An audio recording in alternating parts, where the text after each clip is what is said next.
નમસ્કાર। આજની આ પ્રેસ વાર્તામાં ઉપસ્થિત આપણા પ્રભારી મંત્રીશ્રી તથા ધારાસભ્યશ્રી, જિલ્લા પંચાયતના પ્રમુખશ્રી, જિલ્લાના અધ્યક્ષ અને મુખ્ય પ્રવક્તા કૌશલ્યા કુંવરબા અને નગરપાલિકાના પ્રમુખ સાથે આપ સૌ પ્રિન્ટ મીડિયા અને ઇલેક્ટ્રોનિક મીડિયાનું હું સ્વાગત કરું છું। મને પણ ખૂબ ગૌરવ થાય છે કે 12 વર્ષના શાસનકાળમાં મોદી સાહેબે ખૂબ એવી યોજનાઓને ખૂબ એવા મહત્ત્વના કાર્યો કર્યા છે।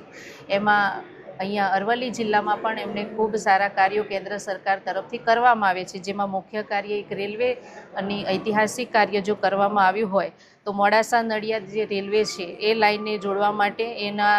મોડાસામાં આવતા 3.5 કલાક જેટલો સમય લાગતો હતો, એ સમય ઓછો થાય એના માટે આ સમસ્યાના કાયમી ઉકેલ માટે અંડરપાસ બનાવવા માટે અને કેન્દ્ર સરકારે 106 કરોડ ફાળવ્યા છે। એની સાથે સાથે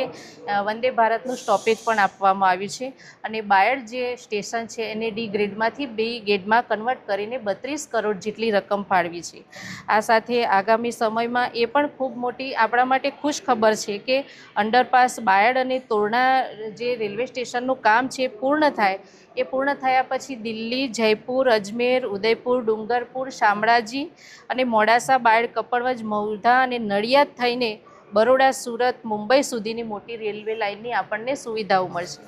એ સિવાય આપણે અરવલ્લી જિલ્લામાં જો સતત અમારી માગણી રહી હતી અને રોડ અને ઇન્ફ્રાસ્ટ્રક્ચરની વાત કરીએ તો બીજી એક મહત્ત્વની વાત છે કે મુસાફરોની આવવા જવાની સુવિધા માટે ખૂબ સારા પ્રયત્નો કર્યા છે। એમાં મોડાસા, ધનસુરા, બાયડ, કપડવંજ, કઠલાલ અને મૌધા, નડિયાદ એ 848 કે હાઈવેને 6 લેન 4 લેન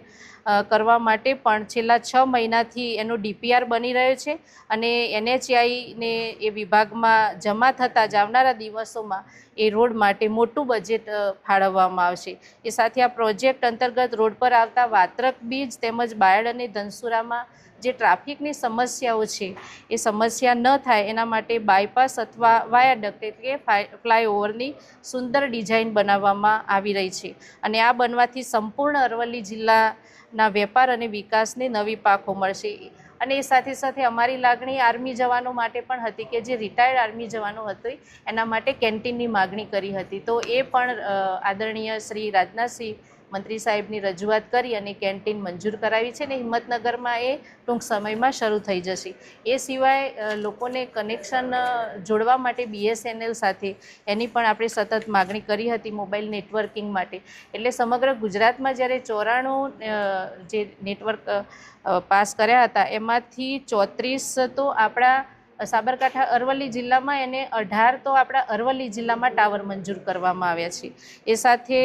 આરોગ્યની સેવાઓ હોય કે કોઈ પણ સેવા હોય, કિસાન અને તમામ વાતો આપણા પ્રભારી મંત્રીશ્રીએ કરી છે। તો હું પણ આપ સૌને